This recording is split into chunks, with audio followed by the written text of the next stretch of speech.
قال لك ايه بقى؟ بالتأكيد في حالة حزن، في حالة غضب، في حالة ضيق.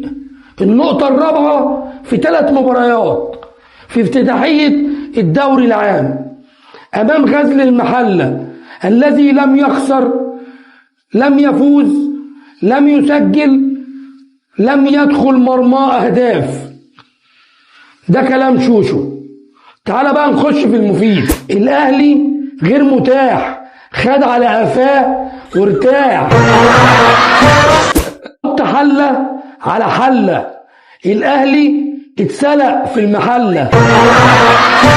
بيقول لك كل كباب حلة وانسى اللي حصل من المحلة. بيقول لك كده بان بان بان الجعان قدام المحلة اتكشف وبان.